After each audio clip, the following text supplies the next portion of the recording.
प्रभु नाम धन्यवाद धन्यवाद राजा उपस्थित भाई भौणी मान प्रभु जीशु कृष्ण नाम रे मोरे आंतरिक प्रेज लॉर्ड बाइबल स्टडी पाई यदि आम मैंने एकत्र रही से धन्यवाद फेसबुक रे व्हाट्सएप रे ईश्वर वाक्य शुणा समस्त भाई भौणी मान प्रभु जीशु कृष्ण नाम रे मोर आंतरिक प्रेज लॉर्ड आम चिंता करी आसचु प्रतिदिन आज एपीसी पुस्तक आम चिंता करी आसचु एपीसी पुस्तक रे मैं चिंता करतलो एपीसी पुस्तक गोटे गोटे अध्याय रे विश्वासी मान स्थान आम कहते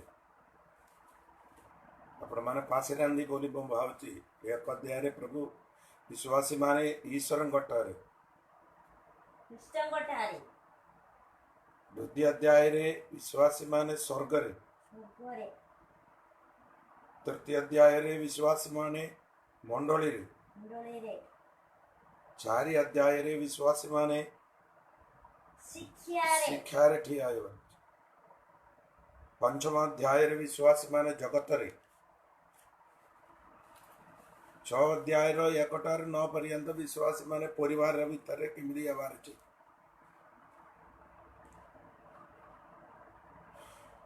6 अध्याय रो 10 पद टू 24 पर्यंत विश्वासी माने युद्ध क्षेत्र रे सेरा का मैं चिंता करथिलु आज हमें चिंता करबा पा जाउछु एपीसी पुस्तक रे गोटे गोटे अध्याय मंडली रे स्थान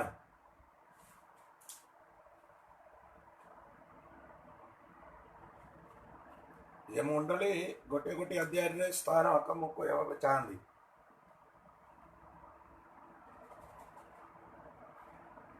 मंडली बोले प्रथम रे जीसु आका मंडली विषय पीतर को जणाइले सेटा अछि माती सुसमाचार 16 अध्याय रो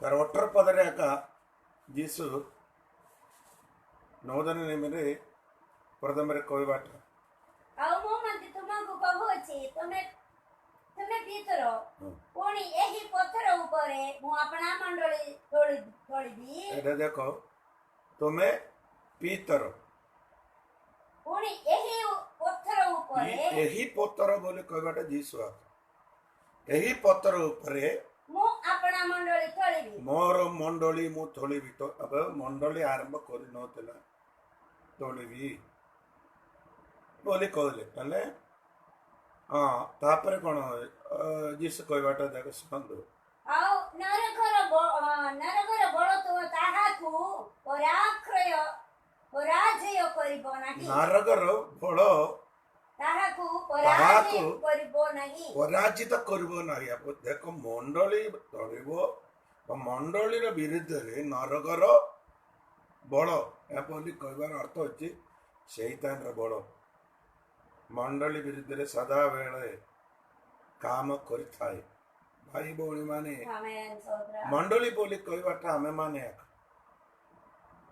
ले तार अर्थ आम मानकर विरुद्ध रे सदा बेले शैतान काम करुचंदी हालेलुया आमे सेटा जानिबा को पड़िबो एतरे मने मु कहबार अर्थ मंडली विषय जीसु कहले मंडली गोटे गोटे अध्याय रे एपीसी पुस्तक रे गोटे गोटे अध्याय रे मंडली स्थान आम देखा मंडली विषय रे देखो गोटे गोटे अध्याय रे मंडली एपीसी पुस्तक 1 अध्याय कसंदु 1 अध्याय तार 21 22 23 तीनटा वाक्य पढ़ंदु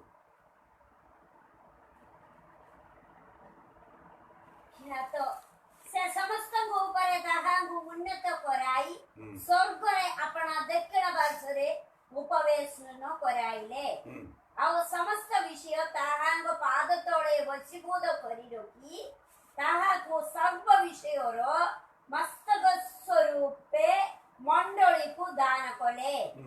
ସେହି ମଣ୍ଡଳୀ ତାହାଙ୍କ ଶରୀର ସ୍ୱରୂପ ଦେଖ ଏକ ଅର୍ଥାତ୍ ଯେ ସମସ୍ତ ବିଷୟକୁ ସର୍ବଦା ଭାବରେ ପୂର୍ଣ୍ଣ କରନ୍ତି। ଦେଖ ମଣ୍ଡଳୀ ଈଶ୍ୱରଙ୍କର ଶରୀର। କେତେ ଜଣ ଜାଣିଛନ୍ତି ବଡି ଅଫ ଦ କ୍ରାଇଷ୍ଟ। ମଣ୍ଡଳୀ ଈଶ୍ୱରଙ୍କର ଶରୀର। ଶରୀର ସ୍ୱରୂପ ମଣ୍ଡଳୀ ଈଶ୍ୱରଙ୍କର ଶରୀର ସ୍ୱରୂପ ହେଇଗଲେ କଣ ଶରୀର ବୋଲି କହିବାର ଅର୍ଥ? ଦେଖ ଅନେକ ଲୋକମାନେ ଭାବୁଛନ୍ତି ମଣ୍ଡଳୀ ବୋଲି କହିବାଟା ଗୋଟେ ଚର୍ଚ୍ଚ ବୋଲି। ନାଇଁ, ଚର୍ଚ୍ଚ ନାହିଁ। ମଣ୍ଡଳୀ ଗୋଟେ ଶରୀର। ସ୍ୱରୂପ ଈଶ୍ୱରଙ୍କର ଶରୀର ଏକ ମଣ୍ଡଳୀ। କେତେ ଜଣ ବୁଝିପାରୁଛନ୍ତି? ଈଶ୍ୱରଙ୍କର ଶରୀର ବୋଲି କହିବାର କାରଣ ଆପଣମାନେ ଜାଣନ୍ତୁ। ପ୍ରେରିତ ପୁସ୍ତକରେ ଆସନ୍ତୁ। ଏଇଟା ଏ ବିଷୟ ମୁଁ ପରେ କହିବ। ଏଟା ଆମେ ଟିକେ ଗଭୀର ଭାବରେ ଏ ବିଷୟ ଜାଣିବାର ଅଛି। ଏବେ ମାନେ ପ୍ରେରିତ ପୁସ୍ତକ 9 ଅଧ୍ୟାୟରେ 4 ପଦ ଦେଖନ୍ତୁ। ସେ ମଣ୍ଡଳୀ ଈଶ୍ୱରଙ୍କର ଶରୀର ବୋଲି ଜାଣିବା ପାଇଁ ଗୋଟେ ବିଷୟ ସେଠି ଲେଖା ରହିଛି। ଈଶ୍ୱର ସାଉଲକୁ ଡାକୁଛନ୍ତି, ସାଉଲ ସାଉଲ। ସେଥିରେ ସେ ଭୂମିରେ ପଡ଼ି ଯାଇ ତାହାଙ୍କ ପ୍ରତି ଉକ୍ତ ଏହି ବାଣୀ ଶୁଣିଲେ, ହେ ସାଉଲ, ହେ ସାଉଲ, କାହିଁକି ଆମକୁ ତାଡ଼ନା କରୁଅଛ? ଏ ସାଉଲ ସାଉଲ କାହିଁକି ଆମକୁ ତାଡ଼ନା ଆମକୁ କରୁଅଛ? ଏଟା କେ କହୁଛନ୍ତି? ଈଶ୍ୱର ସାଉଲକୁ କହୁଛନ୍ତି କାହିଁକି ଆମକୁ ତାଡ଼ନା ଦଉଛ? ଆମକୁ ତାଡ଼ନା ଇଟି 9 ଅଧ୍ୟାୟରେ କାହାକୁ ତାଡ଼ନା ଦେଇଛନ୍ତି? ଏକ ପଦ ଦେଖ। କିନ୍ତୁ ସାଉଲ ଏପର୍ଯ୍ୟନ୍ତ ସୁଦ୍ଧା ପ୍ରଭୁଙ୍କ ଶିଷ୍ୟମାନଙ୍କ ବିରୁଦ୍ଧରେ ଭୟ ଓ ପ୍ରାଣ ନାଶର କଥା କହି ମହାୟାଜକଙ୍କ ନିକଟକୁ ଗଲେ। ପୁଣି ଏହି ମାର୍ଗର ଯେକୌଣସି ପୁରୁଷ କି ସ୍ତ୍ରୀର ଦେଖା ପାଆନ୍ତି ସେମାନଙ୍କୁ ଯେପରି ବାନ୍ଧି ଜେରୁସଲେମକୁ ଆଣିପାରନ୍ତି, ଏଥି ସକାଶେ ଦମସ୍କର ସମସ୍ତ ସମାଜ ଗୃହ ନିକଟକୁ ତାହାଙ୍କଠାରୁ ପତ୍ର ମାଗିଲେ। ହେଲେ ଦେଖ ସାଉଲ ଏବେ କଣ କରୁଛନ୍ତି? ଶିଷ୍ୟମାନେ ନାଇଁ, ମଣ୍ଡଳୀର ବିଭିନ୍ନ ନାମ ଅଛି। ଶିଷ୍ୟମାନେ, ପଲ୍ଲବ, ଆଉ ମଣ୍ଡଳୀ କି ବାଇବଲ କହୁଛନ୍ତି ପବିତ୍ର ଲୋକ। ଯେଟା ପରେ ମୁଁ କହିବି ମଣ୍ଡଳୀର ବିଶ୍ୱାସୀ ମାନଙ୍କର ବିଭିନ୍ନ ନାମ। ଓ ମଣ୍ଡଳୀର ବିଶ୍ୱାସୀ ମାନଙ୍କୁ କଣ କରୁଛନ୍ତି? ତାଡ଼ନା କରୁଛନ୍ତି। এই ତାଡ଼ନା କରିବା ସମୟରେ ଈଶ୍ୱର ସାଉଲକୁ ଡାକିକିରି କହିଲେ, ସାଉଲ ସାଉଲ, ହେ ସାଉଲ, ହେ ସାଉଲ, କାହିଁକି ଆମକୁ ତାଡ଼ନା ଆମକୁ କରୁଅଛ? ମାନେ ପିତା ପୁତ୍ର ପବିତ୍ର ଆତ୍ମା ଆମକୁ କାହିଁକି ତୁମେ ତାଡ଼ନା ଦଉଛ? ମଣ୍ଡଳୀର ବିଶ୍ୱାସୀ ମାନଙ୍କୁ ତାଡ଼ନା କରିବାଟା ଈଶ୍ୱରକୁ ତାଡ଼ନା କରିବାଟା। ଆମକୁ ଜଣେ ତାଡ଼ନା କରୁଛନ୍ତି ହେଲେ ଦୁଃଖ କରୁନାହିଁ। କାହାକୁ ତାଡ଼ନା କରୁଛନ୍ତି? ସେ ଈଶ୍ୱରକୁ। ଏଇଟା ଟିକେ ଜାଣିବା ପାଇଁ ଆହୁରି ଗୋଟେ ବାକ୍ୟ ପଢିବାର ଅଛି ପୁରାତନ ନିୟମରେ। ଜକରିୟ 2:8 ପଦ। ସେଟା ଟିକେ ପୁସ୍ତକର ନାଁ ଟିକେ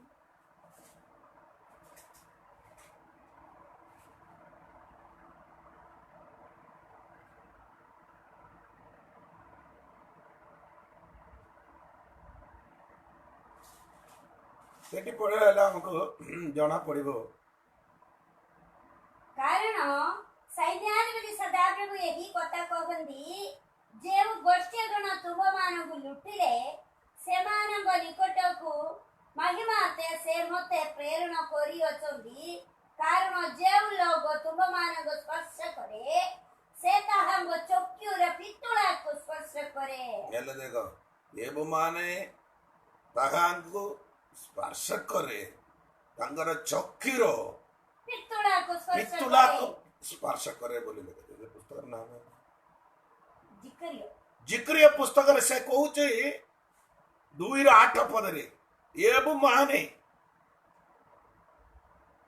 ଯେଉଁ ଲୋକ ତୁମମାନଙ୍କୁ ସ୍ପର୍ଶ କରେ, ଯେଉଁ ଲୋକ ତୁମମାନଙ୍କୁ ସ୍ପର୍ଶ କରନ୍ତି ସେ ତାହାକୁ ତାହାଙ୍କ ଚକ୍ଷୁର ପିତ୍ତଳକୁ ଏବେ ସ୍ପର୍ଶ କରେ। ଆମକୁ ସ୍ପର୍ଶ କରିବା ସମୟରେ କାହାକୁ ଲାଗୁଛି ସେଟା ଈଶ୍ୱରକୁ କୋଉଠି ଲାଗୁଛନ୍ତି ତାଙ୍କର ଚକ୍ଷୁର ପିତ୍ତଳକୁ ପିତ୍ତଳାକୁ ସ୍ପର୍ଶ କରେ ମଣ୍ଡଳୀର ବିଶ୍ୱାସୀ ମାନଙ୍କୁ ତାଡ଼ନା ଦଉଥିଲେ ନିନ୍ଦା କଲେ ଅପମାନ କଲେ କରୁଛନ୍ତି ସେଟା ତମେ କରିବା ଭୟ କରିବା ନାହିଁ ମଣ୍ଡଳୀର ବିଶ୍ୱାସୀ ମାନଙ୍କୁ ନିନ୍ଦା କରୁଛନ୍ତି ତାଡ଼ନା କରୁଛନ୍ତି ଅପମାନ କରୁଛନ୍ତି ଗାଳି ଦେଇଛନ୍ତି ପିଟୁଛନ୍ତି ଏଟା ପିଟିବାଟା ଆମକୁ ନାହିଁ ଈଶ୍ୱରକୁ ମାରୁଛନ୍ତି ଈଶ୍ୱରକୁ ଗାଳି କରୁଛନ୍ତି ଈଶ୍ୱରକୁ ନିନ୍ଦା କରୁଛନ୍ତି ଈଶ୍ୱରକୁ ଅପମାନ କରୁଛନ୍ତି ଆପଣଙ୍କୁ ଏମିତି କଥା କହିଲେ ଈଶ୍ୱରଙ୍କର ଚକ୍ଷୁର ପିତ୍ତଳାକୁ ସ୍ପର୍ଶ କରୁଛନ୍ତି ବୋଲି କେତେ ଜଣ ଜାଣିଛନ୍ତି ହାଲେଲୁୟା ରାଜା ମହିମା ଆସୁ ଦେବ ରାଜା ମହିମା ମଣ୍ଡଳୀ ଈଶ୍ୱରଙ୍କ ଶରୀର ମଣ୍ଡଳୀ ଈଶ୍ୱରଙ୍କର ଶରୀର ହେଲେ ମସ୍ତକ କିଏ ଯୀଶୁ ଆକା ଦୁଇଟା ଅର୍ଥ ଅଛି ସ୍ତ୍ରୀର ମଣିଷ ସ୍ତ୍ରୀର ମସ୍ତକ ପୁରୁଷ ପୁରୁଷର ମସ୍ତକ କିଏ ଖ୍ରୀଷ୍ଟ ଖ୍ରୀଷ୍ଟ ଦେଖିଲ ଭାଇ ଭଉଣୀ ମାନେ ଆପଣ ମାନେ ବହୁତ ଦିନ ଚିନ୍ତା କରୁଛନ୍ତି ଲୋକମାନେ ମତେ ନିନ୍ଦା କରୁଛନ୍ତି ଗାଳି କରୁଛନ୍ତି ଅପମାନ କରୁଛନ୍ତି ଏ ପ୍ରଭୁ ତୁମେ ଜାଣି ନାହିଁ ବୋଲି ଭାବୁଛ ନାହିଁ ଜାଣିଛନ୍ତି ବାବୁ ଈଶ୍ୱରକୁ ସ୍ପର୍ଶ କରୁଛନ୍ତି ସେମାନେ ଈଶ୍ୱରକୁ ସ୍ପର୍ଶ କରିବାଟା କୋଉଠି ଈଶ୍ୱରଙ୍କର ଚକ୍ଷୁର ପିତ୍ତଳାକୁ ସେମାନେ ସ୍ପର୍ଶ କରୁଛନ୍ତି ହାଲେଲୁୟା ସେଥିପାଇଁ ଆଜି ଆପଣ ଦୁଃଖ କର ନାହିଁ ଆପଣ ମାନେ ନିରାଶ ହତରେ ପଡ ନାହିଁ ମଣ୍ଡଳୀ ଈଶ୍ୱରଙ୍କର ଶରୀର ଆପଣଙ୍କୁ ବେଦା ଲାଗିଲେ କାହାକୁ ବେଦା ଲାଗିବ ସଦା ପ୍ରଭୁଙ୍କୁ ହାଲେଲୁୟା ସଦା ପ୍ରଭୁକୁ ମଣ୍ଡଳୀ ବିଶ୍ୱାସୀ ମାନେ ଦୁଃଖ କରିବେ ହେଲେ ଈଶ୍ୱର ବି ଦୁଃଖ କରିବେ ଦେଖ ହେଲେ ଆପଣ ମାନେ ଜାଣିଛ ତ ଲାଜର ମରିଗଲେ ସମୟରେ ସେ ଲାଜରଙ୍କର ଭଉଣୀ ମାନେ ମାର୍ତା ଏବଂ ମରିଆ କାନ୍ଦୁଥିଲେ ଯେତେବେଳେ ଈଶ୍ୱରଙ୍କ ସମାଧି ନିକଟକୁ ଯାଇକିରି ସେ ଏଠି କଣ କଲେ ଯୀଶୁ କାନ୍ଦିଲେ କାନ୍ଦିଲେ ବୋଲି ବାଇବଲ ଛୋଟ ବାକ୍ୟ ଈଶ୍ୱର ଯୀଶୁ କାନ୍ଦିଲେ ଯୀଶୁ କାନ୍ଦିଲେ କାର ପାଇଁ ତୁମେ କାନ୍ଦିବ ସେମାନେ ଯୀଶୁ କାନ୍ଦିବ ହାଲେଲୁୟା କାରଣ ରାଜା ଆମେ ମହିମା ଈଶ୍ୱରଙ୍କର ଶରୀର ଅଟନ୍ତି ତାଙ୍କର ମଣ୍ଡଳୀ ମଣ୍ଡଳୀ ବିଶ୍ୱାସୀ ମାନେ ଶରୀରର ଅଙ୍ଗ ପ୍ରତ୍ୟଙ୍ଗ ସେଟା ସବୁ ପରେ ମୁଁ କହିବି ଯେଟା ଆମେ ଏପିସ ପୁସ୍ତକରେ 23 ବାକ୍ୟ 1:23 ଆସିବ ସମୟରେ ସେଟା ଆମେ ଟିକେ ସ୍ପଷ୍ଟ ଭାବରେ ଜାଣିବାର ଅଛି ଯୀଶୁଙ୍କର 3 ପ୍ରକାର ଶରୀର ବିଷୟ ବାଇବେଲ ଲେଖାଯାଇଛି ସେଟା ପରେ ଆମେ ଚିନ୍ତା କରୁ ଆପଣମାନେ ଆଜି ଜାଣନ୍ତୁ ଆପଣମାନେ ମୁଁ ଈଶ୍ୱରଙ୍କର ଶରୀର ମଣ୍ଡଳୀ ଈଶ୍ୱରଙ୍କର ଶରୀର 2 ଅଧ୍ୟାୟକୁ ଆସନ୍ତୁ ମଣ୍ଡଳୀ 2 ଅଧ୍ୟାୟର 20-23 ପର୍ଯ୍ୟନ୍ତ ଦେଖନ୍ତୁ ମଣ୍ଡଳୀ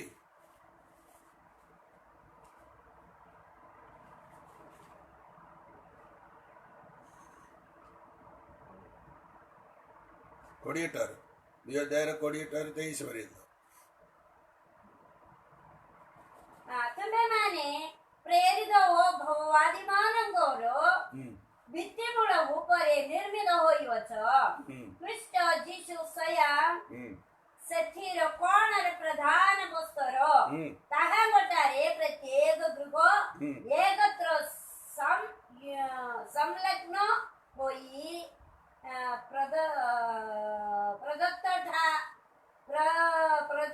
ପ୍ରଦଙ୍ଗଠାରୁ ଗୋଟିଏ ପବିତ୍ର ମନ୍ଦିର ସ୍ୱରୂପେ ବୃଦ୍ଧି ପାଉଅଛି ତାହାଙ୍କଠାରେ ତୁମ୍ଭେମାନେ ମଧ୍ୟ ଈଶ୍ୱରଙ୍କୁ ଆତ୍ମିକ ନିବାସ ନିମନ୍ତେ ଏକତ୍ର ନିର୍ମିତ କରୁଅଛ ଦେଖ ଏଠି ଲେଖା ଯାଇଛନ୍ତି କଣ ମଣ୍ଡଳୀ ଈଶ୍ୱରଙ୍କର ମନ୍ଦିର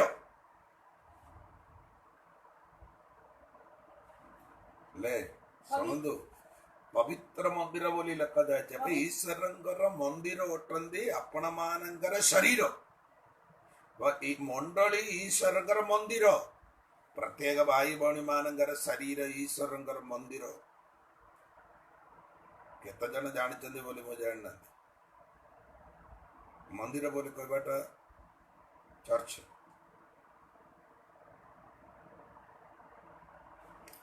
ଆମମାନେ ଈଶ୍ୱରଙ୍କର ମନ୍ଦିର ଅଟନ୍ତି କଣ ସେଟା କହନ୍ତି ಈ ಕೊರಿಂಥ್ಯ ಪುಸ್ತಕಕ್ಕೆ ಆಸಂದು ಪಡವಾನೆ ಪ್ರಥಮ ಕೊರಿಂಥ್ಯ ಆಸಂದು 3 अध्याय 17 ପଦଟେ ପଢ଼ନ୍ତୁ 16 ପଦଟେ 16 17 ପଦ ପଢ଼ନ୍ତୁ ଆପଣ ଯେତେବେଳେ ଆପଣମାନଙ୍କୁ ଜାଣିପାରିବେ।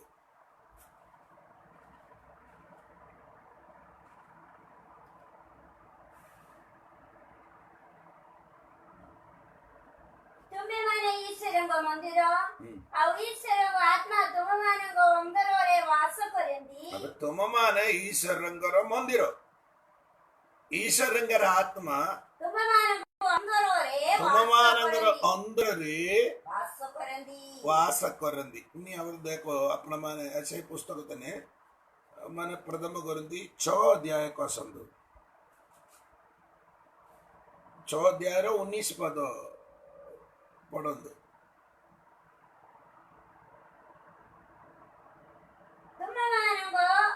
शरीर जे ईश्वरଙ୍କ ଠାରୁ ପ୍ରାପ୍ତ ତୁମମାନଙ୍କର ଅନ୍ତର୍ବାସୀ ପବିତ୍ର ଆତ୍ମାଙ୍କ ମନ୍ଦିର। ଏହା କଣ ଜାଣ ନାହିଁ? ଆଉ ତୁମେମାନେ ନିଜ ନିଜର ନୁହ, କାରଣ ତୁମେମାନେ ବିଶେଷ ମୂଲ୍ୟରେ କିଣା ଯାଇଅଛ। अब देखो मंदिर कौन आपण मानकर शरीर, मंदिर रे ईश्वर शरीर अटंदी। ये मंदिर को नष्ट कले ईश्वर कौन करबो? नष्ट करबो बोली बाइबल लगा जाए तार कोरिन्थ्य पुस्तक 3 अध्याय प्रथम कोरिन्थ्य 3 अध्याय 17-18 पद पढ़ंदु। ଯଦି କୌଣସି ଲୋକ ଈଶ୍ୱରଙ୍କ ମନ୍ଦିରକୁ ନଷ୍ଟ କରେ ତେବେ ଈଶ୍ୱର ତାହାଙ୍କୁ ନଷ୍ଟ କରିବେ। କୌଣସି ଲୋକ ଈଶ୍ୱରଙ୍କର ମନ୍ଦିରକୁ ନଷ୍ଟ କରେ ତେବେ ଈଶ୍ୱର ତାହାକୁ ନଷ୍ଟ କରିବେ। ଈଶ୍ୱର ତାହାକୁ नष्ट कर बाबा ईश्वर का मंदिर हमारा शरीर, ई शरीर को कौनसी लोग नष्ट करे केमते नष्ट करते? अपना अपना जीवन रे पाप करता है कोईनी बीड़ी सिगरेट मद अत्याचार बहुजार गुड़िक एमती कर आपणकर शरीर को आपण नष्ट करे। ए शरीर को ईश्वर कौन कर नष्ट करे? द्वितीय अध्याय मंडली ईश्वरंगर शरीर, द्वितीय अध्याय मंडली ईश्वरंगर मंदिर शरीर सॉरी ईश्वरंगर मंदिर अटे। ये मंदिर को आपण माने समस्त पवित्र रखंदु कारण कौन अंतर्गामी पवित्र आत्मा वास करुचंदी हमर टाणी। देखो 3.5 वर्ष पर्यंत जीसु 3 वर्ष 6 मास पर्यंत ये जीसु जगत रे जीवन जावन करते शिष्य मानकर संगरे पवित्र आत्मा रे संगरे नहीं गमनागमन करुचंदी भीतरे। कारण शरीर रूपते जीसु 3 वर्ष 6 मास पर्यंत शिष्य मानक संगे बुलिक शिक्षा दौले से ये शिष्य मान कौन कर संगे चलिले माने ए दुष्ट जगत रे बोल बारे ठियाई पारे एतिन मंदे ईश्वर कौन कर अंतर्गामी पवित्र आत्मा आम भीतर को दौरान भीतर देले तुम स्ट्रेंथ शक्ति रे ठियाई पार पवित्र आत्मा आपणकर मोर हृदय भितर वास कर द्वारा यही मंदिर पवित्र रे रख एड़ा आमर काम जीसु आम मैंने मत सब काम सरी जाए आमर काम बड़का रही जाए आम कर 2 अध्याय मंडली ईश्वरंगर मंदिर विभिन्न प्रकार मंदिर विषय बाइबल लिखा जेटा आम पर चिंता कर 2 अध्याय आसवा समय 10 प्रकार मंदिर विषय बाइबल लिखा जाए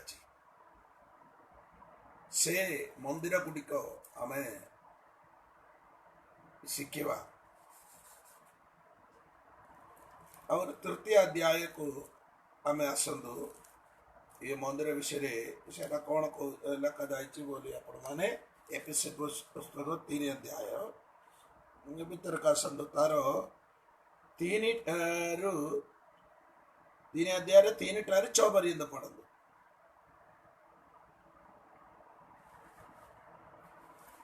अर्थात हाँ प्रत्यादेश द्वारा सही निगूढ़ तत्व मते ज्ञात कराई गला हाँ जेपरी पूर्वे हाँ संक्षिप्त भाव रे लेखि अछि ताहा पढ़ी कृष्णंग निगूढ़ तत्वर मोर ज्ञान रो परिचय पाई पारो हाँ से सही निगूढ़ तत्व एबे आत्मांग द्वारा हाँ ताहांग पवित्र प्रेरित ओ भगवान मानंग निकटरे ए परि प्रकाशित होइवछि ना मंडली ईश्वर निगूढ़ तत्व कृष्णंग निगूढ़ तत्व मंडली ईश्वर निगूढ़ तत्व ये नूतन नियम रे 15 निगूढ़ तत्व विषय लिखा जाए ये 15 निगूढ़ तत्व को आमे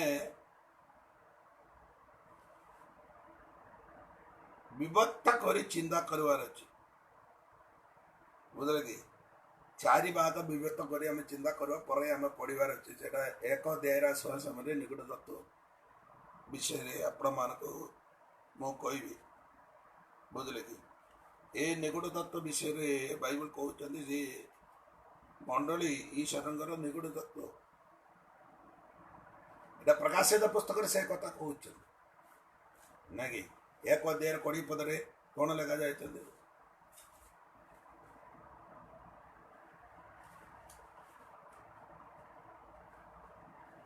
मो प्रभुंग दिन रे आत्मा रे पवित्र आत्मा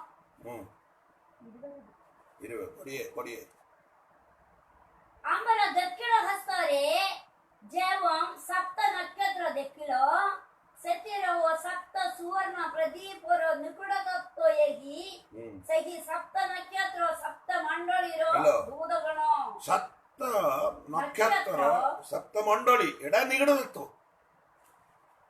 मंडली ईश्वरंगर निगूढ़ तत्व और आपण माने माती सुसमाचार 13 अध्याय पढ़े बारे स्वर्ग राज्य ईश्वरंगर निगूढ़ तत्व बोली सेठी लिखा जाय 7टी एटा सब पढ़वा को पड़िबो मैं शिखवा को पड़िबो ये निगूढ़ तत्व गुडी मंडली ईश्वरंगर गोटे निगूढ़ तत्व अठ ये निगूढ़ तत्व पुरातन लोक मान के जानी नथिला ये विषय पुरातन नियम रे साधु लोक माने ये जानी नथिला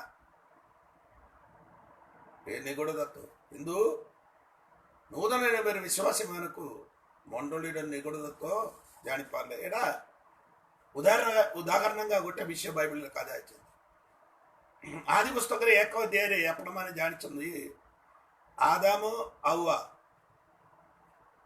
रो सृष्टि विषय रे आपण माने मूवी आपण माने समस्त लोक माने पढुछन्ती तार एक अध्याय रो 27 28 नु पढंदु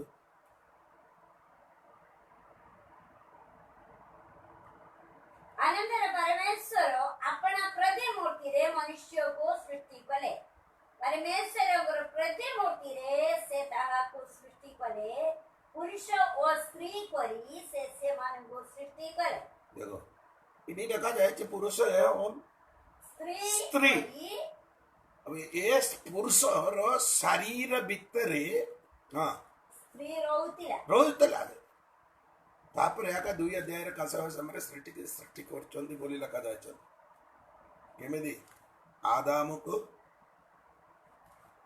निद्रा दे ओटा निद्रा दे पंजरो पंजराडो ओटे काटी गाड़ी ईश्वर कोन करचंदी नारी को सृष्टि नारी को ओटा सृष्टि कर देखो प्रथम हॉस्पिटल आम गले आपण माँ को कौन कर ऑपरेशन करवा से कौन करूँ से गोटे इंजेक्शन दो इंजेक्शन देदेले सांगे सांगे आम कौन हम आमर शरीर चुईले जान नहीं जना पड़ नहीं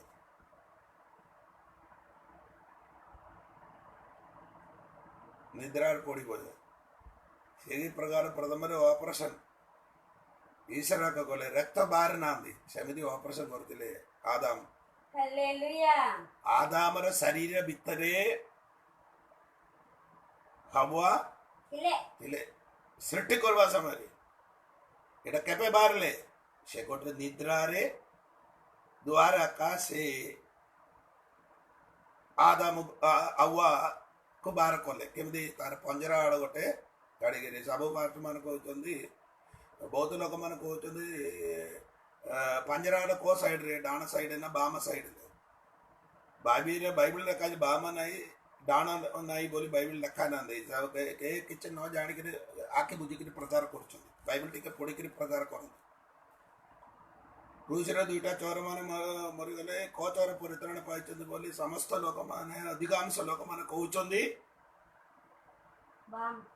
बाम पट बोल डाण पक्के ना बाम पट बोली समस्त कले से बाइबल भी लिखा ना दु जनकर मध्य जड़े बोली एका लिखा जाए आदामर शरीर हवा कौन करते गुप्त रे से केमती बाहर आदाम को गोटे निद्रा द्वारा तार शरीर हाड़ को काढ़ शरीर को सृष्टि करे से प्रकार जीसु ख्रीस्ट काल्वर क्रूस रे मरीगला से निद्रा कौन मरण को सादृश्य आदाम निद्रा जीसुंगर मरण को सादृश्य से मरण रे मरिबा द्वारा तार मंडली जगत को जन्म कले एडा का गुप्त बोली कहबार अर्थ मंडली ईश्वर गुप्त ओट 4 अध्याय को आसतु मंडली कौन बोली आप 4 अध्याय 21 22 पद पढ़ु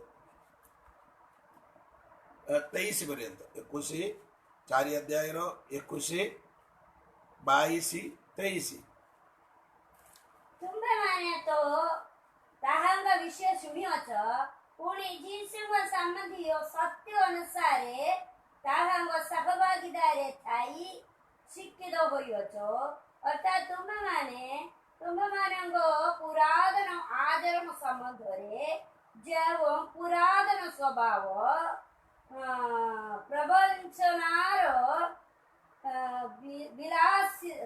प्रवंचनार विलासिता अनुसारे अधिकोरु अधिक भ्रष्ट होउछि ताहाकु परित्याग करिबाकु पुणी तुम्भमानंग मंदिर नूतनीकृत होई जेउ नूतन स्वभाव ईश्वरंग प्रतिमूर्ति रे धार्मिकता ओ सत्यर पवित्रतारे सृष्टि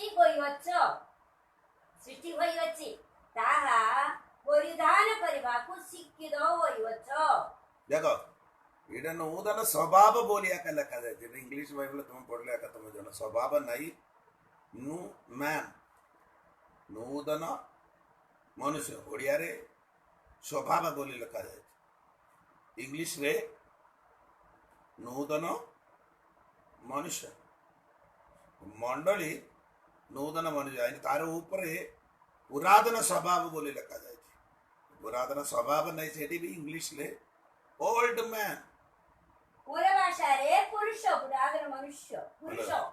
पुरातन मनुष्य पुरुष हेलो मंडली नूतन मनुष्य नूतन पुरुष नूतन मनुष्य इंग्लिश बाइबल जमी आकल न्यू मैन ओल्ड मैन पुरातन मनुष्य रे ईश्वर बदली करी नूतन मनुष्य को ईश्वर कौन कर सृष्टि कर ହାଲେଲୁୟା ପ୍ରତିମୂର୍ତ୍ତିରେ ପାଉଲଙ୍କର 14ଟି ପତ୍ରିକାରେ 8 ପ୍ରକାର ମନୁଷ୍ୟ ବିଷୟ ଲେଖା ଯାଇଛନ୍ତି। ଏଇଟା ଆମେ ପରେ ପଢିବୁ। ଏମିତି ଏକା ବାଇବଲ ପଢିବାର ଅଛି। ଏମିତି ବାଇବଲ ପଢିଲେ ଏକା ଆପଣ ମାନଙ୍କର ମନରେ ରହିଥାଏ। ବିଶେଷ ଭାବରେ ପାଷ୍ଟର ମାନଙ୍କୁ ବିଶ୍ୱାସୀ ମାନେ ଏମିତି ବାକ୍ୟ କହିଲେ ସେମାନଙ୍କର ମନରୁ ସେ ବିଷୟ କେବେ ବି ଛାଡି ପାରିବ ନାହିଁ, ପାସରି ଯିବ ନାହିଁ, ମନ ଭିତରେ ରହିଯିବ। ଆଉ କେତେ ଜଣ କଣ କହୁଛନ୍ତି ପୁରାତନ ମଣିଷ ବୋଲି କହନ୍ତି, ସଭା ବୋଲି କହିକରି ଗଲେ କିଛି ଲାଭ ନାହିଁ। ସେଟା କଣ ପୁରାତନ ମଣିଷ ସେଟା ଜାଣିବାର ଅଛି। ଏଠି ନୂତନ ମନୁଷ୍ୟ ଏମାନେ ଈଶ୍ୱରଙ୍କଠାରେ ବିଶ୍ୱାସ କରନ୍ତି, ସେ ନୂତନ ସୃଷ୍ଟି ହେବ। 2 Corinthians 5:17 ସେମିତି ଏକା ଯାଇଛି। 2 Corinthians 5:17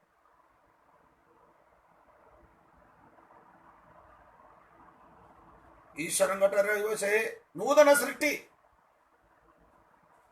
ଆପଣଙ୍କୁ ମତେ ଏବଂ ଈଶ୍ୱର ନୂତନ ସୃଷ୍ଟି କରିଦେଇଛନ୍ତି।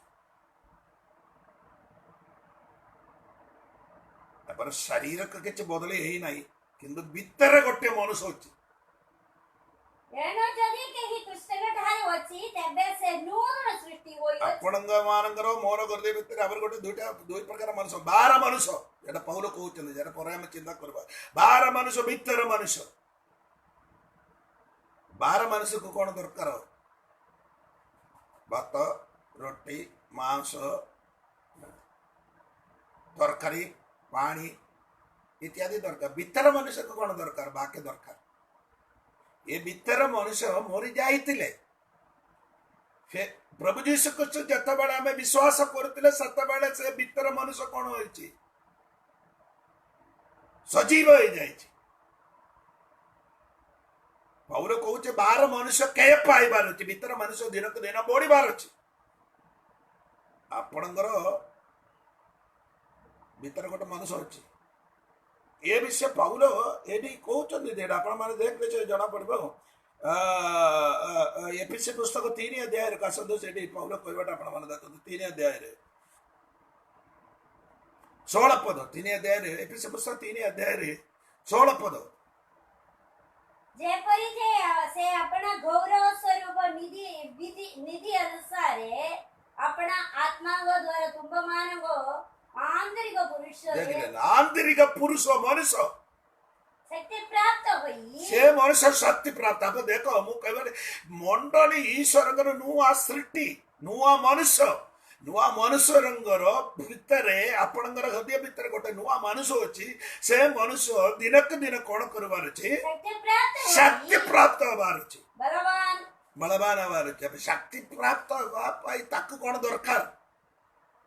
ଖାଦ୍ୟ ଦରକାର। ବାଇବଲର 2 ପ୍ରକାର ଖାଦ୍ୟ ବିଷୟ ଲେଖାଯାଇଛି। କଣ? ଶିଶୁ ମାନେ, ଛୁଆ ମାନଙ୍କୁ କଣ ଦେଇଛି? କ୍ଷୀର। ଏଇଟା ପ୍ରଥମ ଭିତରେ 2 ଅଧ୍ୟାୟରେ 1 ପଦରେ ଲେଖା ଯାଇଛନ୍ତି। ସେଟା ନୂଆରେ ଜନ୍ମ ହେଇଛି ଛୁଆ ମାନଙ୍କୁ କଣ କରିବ? କ୍ଷୀର ଦେବାର ଅଛି। ଆଉ ପିଲାମାନେ ସେ ଟିକେ ବଢିଲା ପରେ କ୍ଷୀର ଦେଲେ ହବ ନାହିଁ। ତାର ଏଭ୍ରି ପୁସ୍ତକ 5 ଅଧ୍ୟାୟର 14 ପଦଟା ତଳକୁ ତଳକୁ ପଢିଲେ ସେଠି ଲେଖା ଯାଇଛନ୍ତି ସେମାନଙ୍କୁ କଣ କରିବାର ଅଛି? ହଁ, ପଢନ୍ତୁ 14। କିନ୍ତୁ ବୟପ୍ରାପ୍ତ ଲୋକେ ଅର୍ଥାତ୍ ଯେଉଁମାନେ ଜ୍ଞାନେନ୍ଦ୍ରିୟ ଗୁଡ଼ିକର ଅଭ୍ୟାସ ଦ୍ୱାରା ବଳ ମନ୍ଦ ନିରୂପଣ କରିବାକୁ ସକ୍ଷମ, ସେମାନଙ୍କ ନିମନ୍ତେ ଗୁରୁପାକ ଖାଦ୍ୟ ପ୍ରୟୋଜନ। 13 ପଦରେ ଲେଖା ଯାଇଛି। 13 ପଦ ଦେଖନ୍ତୁ। 13 ସେ ଦୁଗ୍ଧ ପାଇ ସେ ତ ଧାର୍ମିକତାର ଭାଗ୍ୟ ବିଷୟରେ ଅଭ୍ୟସ୍ତ ନୁହେଁ, କାରଣ ସେ ଶିଶୁ ମାତ୍ର। କିନ୍ତୁ ବୟସ୍ପ୍ରାପ୍ତ ଲୋକ ଅର୍ଥାତ୍ ଯେଉଁମାନେ ଜ୍ଞାନେନ୍ଦ୍ରିୟ ଗୁଡ଼ିକର ଅଭ୍ୟାସ ଦ୍ୱାରା ବଳମନ୍ଦ ନିରୂପଣ କରିବାକୁ ସକ୍ଷମ, ସେମାନଙ୍କ ନିମନ୍ତେ ଗୁରୁପାକ ଖାଦ୍ୟ ପ୍ରୟୋଜନ। बलवान है नहीं सेठी लगा जाइए कौन वयस प्राप्त लोग मान को कौन होची गुरुपाद्य कादे माने टिके मोटा मोटा कान दरकार नोले बड़ी पारिबाने माने मंडली रो बहुमूल्य विषय गुड़िक शिक्षा देले एक मंडल विश्वासी माने जीवन यापन करबे विश्वासी ख्रीष्टन थाई कौन करबार अछि कौन न करबार अछि केमिति पवित्र जीवन यापन करबा केमिति पवित्र ही पारिबा सेटा विषय कहबार अछि ना न कहले जरा विश्वासी माने बढ़ी पारिबा नै तुमे केमिति ओलगा रहिबार अछि प्रत्यक्ष जीवन केमिति कटिबार प्रत्यक्ष जीवन कोन बोली जानिबार अछि जानिले आकाश माने प्रत्यक्ष जीवन कर पारिबो उपासना केमिति करबार उपासना केमिति करबार अछि आपण माने बाइबल रे ठीक बारे शिक्षा देले आकाश माने को जानि पारिबो उपासना को कौन करबार अछि जेरूशलेम मंदिर के समान जाइतिले सेता बेले बहुत दूर यात्रा कर दिला मंदिर प्रार्थना करबा पई मंडली को आपण मानकर को जगह रे चर्च अछि सेठी के हम दूर रे चाली चाली करी जाय जेबार यीशु ख्रीष्ट भी ताकर बापा माने कोन करतिले 3 दिन यात्रा करी आराधना कर दिला अब्राहम 3 दिन यात्रा करी आराधना कर दिला केता जन कहूची एता दूर हम जाई कर केमदी आराधना करू आराधना को जीवा पई कोन करबार ते दूर जाई कर आराधना कर दिले एबे भी करबार अछि एबे पाखरे तिले भलो कथा मु कहबार केमिति आराधना करबार अछि आपण माने केमिति बाहा हबार अछि सेटा जानबार अछि विश्वासी माने जणको प्रेम करगिरी ताके जिकिगिरी आनी परिबो नै हमें आनिला पर बाहा हेले सेटा पवित्र विवाह हे परिबो नै केमिति बाहार अछि बापा मां चिंता करी मंडले पाळा को डाकिगिरी चिंता करी से मान को कोन करबार अछि बाहा कले का से पवित्र विवाह कले बाहा केमिति करबार अछि प्रभुंकर आगमन सेटा आपण माने जानिबार अछि अब मु कहबार अर्थ विश्वासी मान वयस प्राप्त लोक मानक समिदित खाद्य देबाक बढिबो गुरुपाक खाद्य देबार अछि केमिति खाद्य देले कासी भीतर मनुष्य दिन को दिन बलवान हो केतक विश्वासी मानकर 12 मनुष्य माने 12 मनुष्य दिन को दिन बढ़िया अछि मो शरीर पुरी किंतु भीतर मनुष्य दिन को दिन कोन कहउछि खेय पाउछन हेलो ई दिन मान रे ई मोबाइल रे फेसबुक रे वाक्य सुनिबार कारण कोन ई वाक्य सुनिबा मात्रे आपण माने शिक्षा पाइबो आपणकर आत्मीय मनुष्य दिन को दिन बढ़िबो आमेन ये मनुष्य मट्टी ये 12 मनुष्य मट्टी रे मिसिबो मट्टी रे नेले मट्टी रे चलले मट्टी रे काम करे पुणी मट्टी की फेरी जीवो आपणकर भीतर मनुष्य आदमी बबर पुरुष आंतरिक पुरुष भीतर मनुष्य सेटा कोटि की जीवो ईश्वर के निकट रे हेलो धन्यवाद ए शनिवार दिन रे वाक्य सुनिबा भाई भौणी माने दया करी आपण मानकर जीवन को आजी टिक परीक्षा करंदु आपण माने चिंता करंदु 4 अध्याय रे मंडली नुआ मनुष्य नोदय पुरुष 5 अध्याय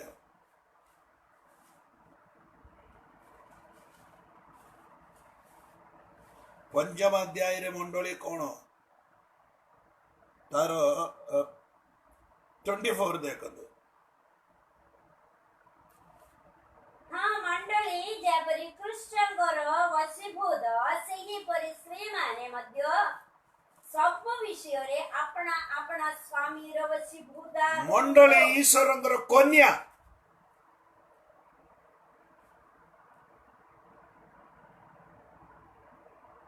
केते जन जानिचंदी देखो कोरिन्थिय द्वितीय कोरिन्थिय का संदु कहवाटा आपण माने जानिचंदी कि ओले देखो द्वितीय कोरिन्थिय 11 अध्याय रो 2-3 पद पढंदु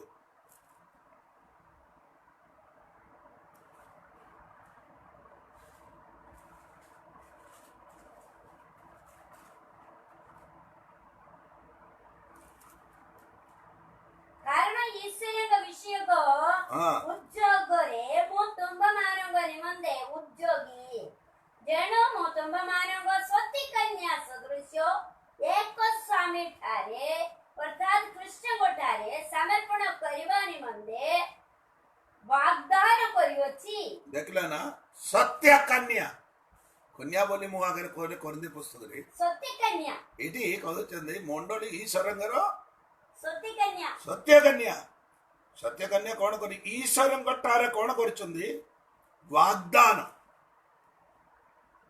वाग्दान बोली कहबार अर्थ कोन बुझि पाछ केबे वाग्दान करि जायछि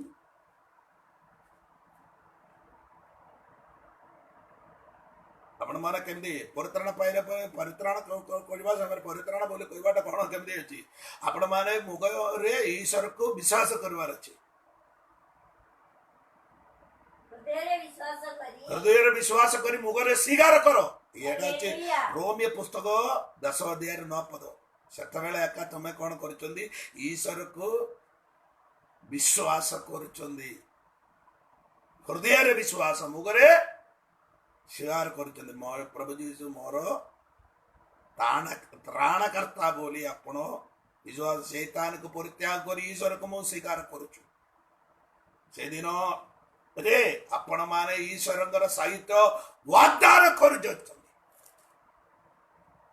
ये सत्य कन्या ये आवर गोटे कन्यार विषय जन बाइबल के मातीस समाजर 25 रे सेटा ए कन्या से कन्या गोटे नहीं जेटा ओळगाटे सेटा कन्या माने लेखा जायछि सत्य कन्या बोली लेखा ना सत्य कन्या मातीस समाजर सत्य कन्या बोली लेखा नांदी 10टी कन्या माने लेखा जाय सेटा ये कन्या सेटा नानी मिजिक को ना सेटा ओळगाटा कन्या बोली कहबाटा पुरातन नहीं मरे लोक मान को कहंदी आम माने सत्य कन्या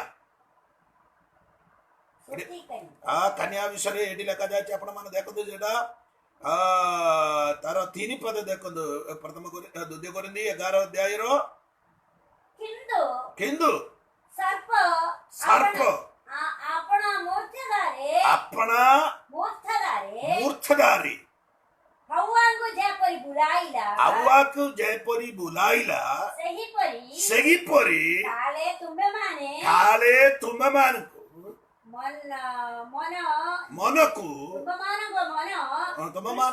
तुम मानकर मन को कृष्ण सरलता ओ पवित्रतारो भ्रष्ट हुए केमिति भ्रष्ट है बारबो सर्प हवा को कौन कले बुलाइले ईश्वरंग ठारू दूर कर देले के सर्प का कहो हवा को इधर तुम्हें देखो सही प्रकार अवमान के भी काले शैतान कौन करबो सरलता पवित्रता भ्रष्ट करबो केमिति शैतान बुलाइबा समय रे एडा पळ दिबो कोडा पवित्रता सरलता हमको छाड़ी कर पळबो ईश्वरंग ठारू हमर मन दूर चली जाए वाग्दान करतवा जीसु हमर बर से बरंगर ठारू हमर मन को कोन करबो दूर करबो एतने माने पौल भय करचंदी आपणकर मन ईश्वरंग ठारे लागी रोहि चकी शैतान आपण को केमिति बुलाएबो आउआ को केमिति बुलाइले सुनो सुनो इटी गोटा कथा भी अछि पाप प्रवेश करवार कारण आउआ द्वारा परित्राण भी गोटे स्त्री द्वारा का पाप पृथ्वी के प्रवेश कले अब परित्राण भी कोठारे आसे गोटे स्त्री द्वारा खासबार छै नाही के छड़ा जब मोहन मु कहबार अर्थ अछि आदि पुस्तक 3 रो 15 पद कौन लिखा जाए आदि पुस्तक 3 रो 15 पद देखंदु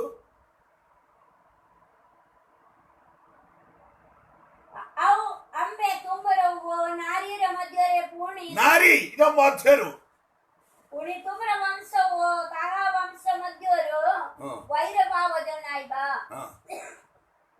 से तुमरो मस्तक नारी रो संतान ए चीज जीसु कृष्ण आके नारी रो संतान आदमा अव्व द्वारा का पाप प्रवेश कले ई नारी रो संतान हममार को परित्राण देउचंदी हालेलुया से हमको के बुलाइले ताकू मस्तक चूर्ण करचंदी बोली एटी लिखा जाय आदि पुस्तक रे जेटा बाबा बाणी कहतले ମସ୍ତକକୁ ଆଘାତ କରିବ।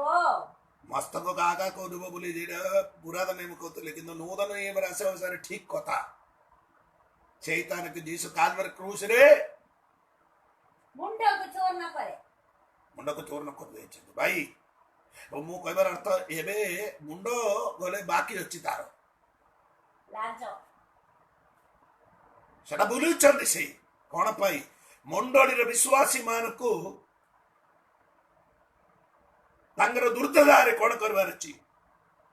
ବୋଲାଇବା ପାଇଁ। କନ୍ୟା ମାନେ ଏଇ ସବୁ ମଣ୍ଡଳୀ ଈଶ୍ୱରଙ୍କର କନ୍ୟା ପରି ଆମ ମାନେ ପବିତ୍ର ଜୀବନ ଯାପନ କରିବାର ଅଛି। ହାଲେଲୁୟା। ତମର ସ୍ୱାମୀ ଯୀଶୁ ଖ୍ରୀଷ୍ଟ, ସ୍ୱାମୀ ସହିତ ତମେ ସଦାବେଳେ ମିଶିକି ରହନ୍ତୁ। ସ୍ୱାମୀ ଠାରୁ ଦୂରେ ଚାଲ ନାହିଁ। ଦୂରେ ଚାଲିବ ଦୂରେ ଆଗ କଣ କରେ? ଆବୁଆର ପାଖକୁ ଶୈତାନ ଆସିଲେ। ସେହି ପ୍ରକାର ଯୀଶୁଙ୍କ ଠାରୁ ତମେ ଦୂରେ ଚାଲିଗଲେ ଆପଣଙ୍କୁ ଆହୁରି ଗୋଟିଏ ବର ମିଳିବ, ସେଟା ହଉଛି ଶୈତାନ। ମୁଁ କହିବାର ଅର୍ଥ କଣ ଅଛି? ମଣ୍ଡଳୀ ଈଶ୍ୱରଙ୍କର କନ୍ୟା, ସତୀ କନ୍ୟା। ହାଲେଲୁୟା। ସୋଦ୍ରା। ଧନ୍ୟବାଦ ଦାଦା। ଏଫେସୀ ପୁସ୍ତକ 6 ଅଧ୍ୟାୟକୁ ଆସନ୍ତୁ। ମଣ୍ଡଳୀ 6 ଅଧ୍ୟାୟର 11-12 ପଦ। ଦେଖ କିପରି ବଡ଼ ବଡ଼ ଅକ୍ଷରରେ ଏଫେସୀ ପୁସ୍ତକ ପଢ ବୋଲି କହୁଥିଲେ। ଗଲାଟୀ ପତ୍ରିକା ପଢିକିରି କଣ କାହିଁକି କହୁଛୁ? ଏହି ଉଦ୍ଦେଶ୍ୟରେ ମୁଁ ତାହାଙ୍କ ତୁମମାନଙ୍କ ନିକଟକୁ ପଠାଇଲି, ଯେପରି ତୁମେମାନେ ଆମ୍ଭମାନଙ୍କ ଅବସ୍ଥା ବିଷୟ ଜାଣି। ଏଫେସୀ ପୁସ୍ତକ 6 ଅଧ୍ୟାୟର 11-12। ଶେଷ କଥା ଏହି, ପ୍ରଭୁଙ୍କଠାରେ ଶକ୍ତି ପ୍ରାପ୍ତ ହୋଇ ତାହାଙ୍କ ପରାକ୍ରମରେ ବଳବାନ ହୁଅ। ତୁମେମାନେ ଯେପରି ଶୈତାନର ସମସ୍ତ ଚାତୁରୀ ବିରୁଦ୍ଧରେ ମଣ୍ଡଳୀ ଯୁଦ୍ଧ କରିବା। ମଣ୍ଡଳୀ ଏଫେସୀ ପୁସ୍ତକ 6 ଅଧ୍ୟାୟରେ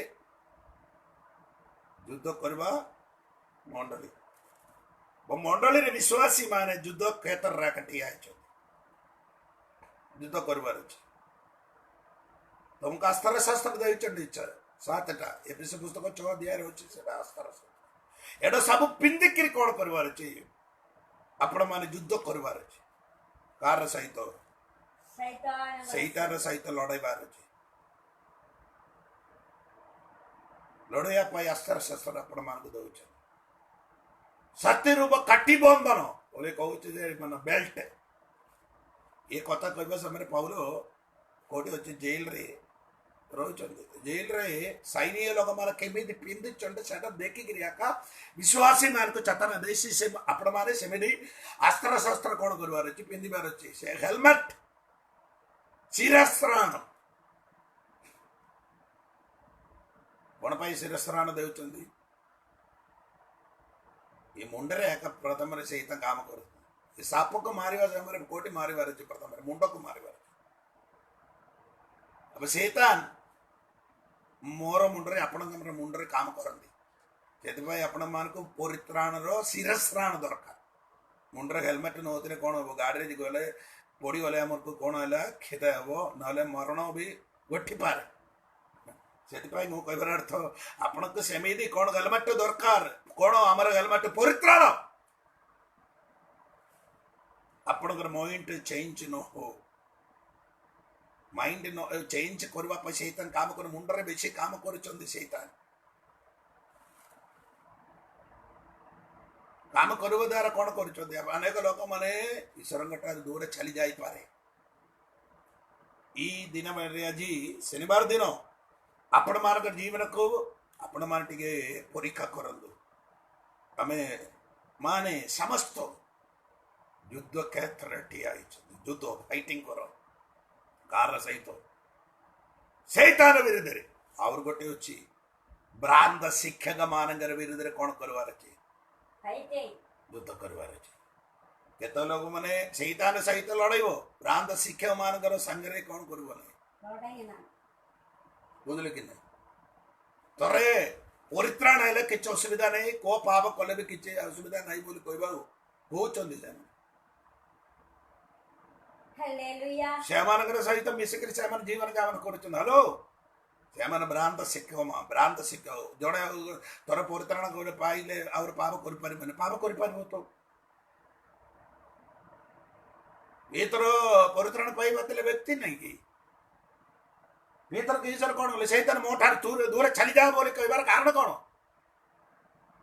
ଶୈତାନର ଆଲୋଚନା ତାର ଅର୍ଥ କଣ ହଉଛି ପାପରେ ପଡ଼ିପାରିବ ତିନି ଥର ଅସ୍ୱୀକାର କରିଲେ ଭିତର ଯୀଶୁକୁ ଜାଣିନ ପରିତ୍ରାଣ ପାଇବା ଲୋକମାନେ ପାପ କରିବ ନାହିଁ କି ପାପ କରିପାରନ୍ତି କରିଲେ କଣ କରିବାର ଅଛି ପାପରେ କଣ କରିବ ସାଙ୍ଗେ ସାଙ୍ଗେ ପରିଷ୍କାର କର ପୁଣି ଥରେ ସେ ପାପ ନ କରନ୍ତୁ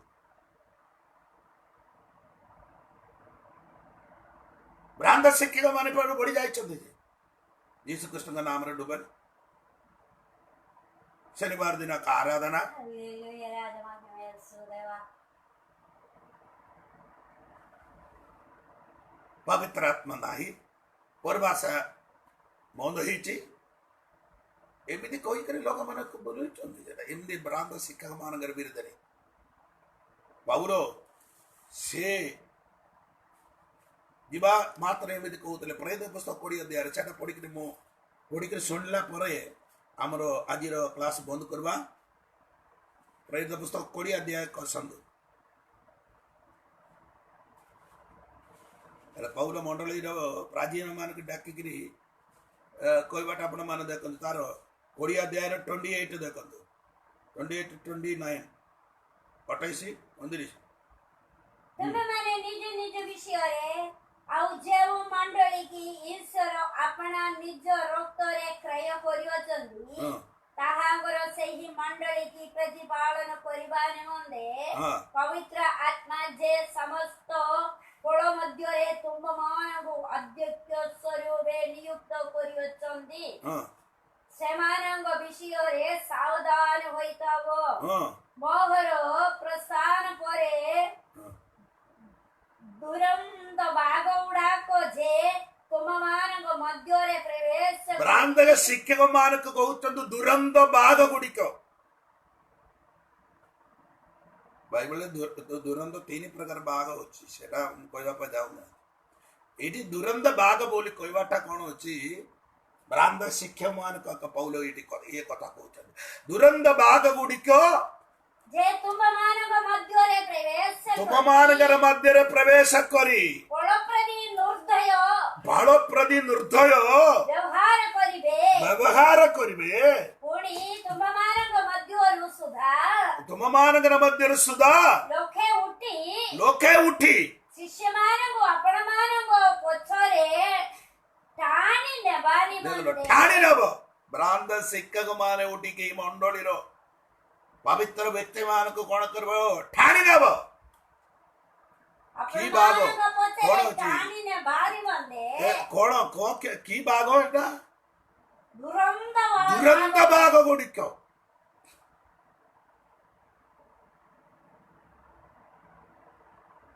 ଦୁରନ୍ତ ବାଘ ଗୁଡିକ ଉଠିକିରି ମଣ୍ଡଳୀକୁ କଣ ଭ୍ରଷ୍ଟ କରିଦେଉଛି ପଇସା ପାଇ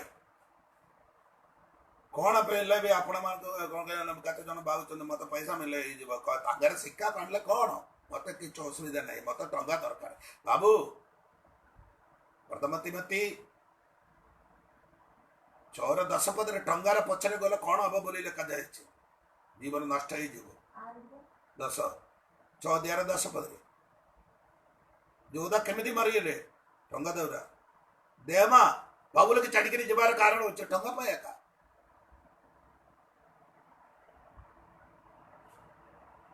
ଲୋଟ ଆବ୍ରାହାମ ଦୂରେ ଛାଡ଼ିବାର କାରଣ କଣ ଅଛି ଟଙ୍କାର ଆଶାରେ ବାଇବଲରେ ତମେ ଦେଖନ୍ତୁ ବ୍ୟାଗଜି ତାର ଶରୀର କୁଷ୍ଠ ହେବାର କାରଣ କଣ ପଇସାର ପଛରେ ଦୌଡ଼ି ଗଲେ ପଇସା ଆମକୁ ଦରକାର ମତେ ବି ଦରକାର ସମସ୍ତଙ୍କୁ ଦରକାର ପଇସା ନଥିଲେ ଆମେ ପହଞ୍ଚି ପାରିବ ନାହିଁ ହେଲେ କିନ୍ତୁ ଦେବା ଲୋକ କେମିତିକା ଲୋକ ବୋଲି ଆପଣମାନେ ଟିକେ ଦେଖନ୍ତୁ ତାଙ୍କର ଶିକ୍ଷା କଣ ତାଙ୍କର ଡକ୍ଟର କଣ ବୋଲି ଆପଣମାନେ ପଚାରନ୍ତୁ ପଚାରିକିରି ଆପଣମାନେ ପଇସା ମାଗନ୍ତୁ କିଛି ଅସୁବିଧା ନାହିଁ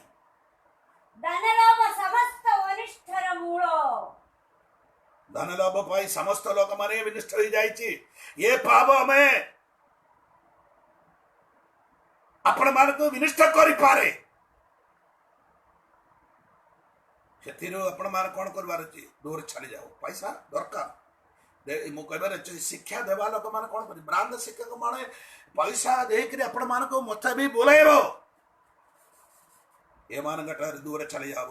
ମଣ୍ଡଳୀ ବିରୁଦ୍ଧରେ ପାଷ୍ଟର ମାନଙ୍କର କାମ, ବିଶ୍ୱାସୀ ମାନଙ୍କର କାମ କ'ଣ ଅଛି? ଯୁଦ୍ଧ କରିବେ। ସେଇଟା ଦୁଇ ଭ୍ରାନ୍ତ ଶିକ୍ଷା ମାନଙ୍କ ବିରୁଦ୍ଧରେ କ'ଣ କରିବାର ଅଛି? ଫାଇଟିଂ କରିବା। ଆଜି ମୁଁ କହିବାର ବିଷୟ ଆବର୍ତ୍ତରେ ଆପଣ ମାନଙ୍କୁ ଜଣାଇକିରି ମନ କରି ପ୍ରାର୍ଥନା କରିବା ପାଇଁ ହାଲେଲୁୟା, ସ୍ତୋତ୍ର, ଧନ୍ୟବାଦ, ଧନ୍ୟବାଦ, ଧନ୍ୟବାଦ। ଏକ ମଣ୍ଡଳୀ ଈଶ୍ୱର, ପ୍ରଥମ ଅଧ୍ୟାୟରେ ମଣ୍ଡଳୀ ଈଶ୍ୱରଙ୍କର ଶରୀର, ଦ୍ୱିତୀୟ ଅଧ୍ୟାୟରେ ମଣ୍ଡଳୀ ଈଶ୍ୱରଙ୍କର ମନ୍ଦିର, ତୃତୀୟ ଅଧ୍ୟାୟରେ ମଣ୍ଡଳୀ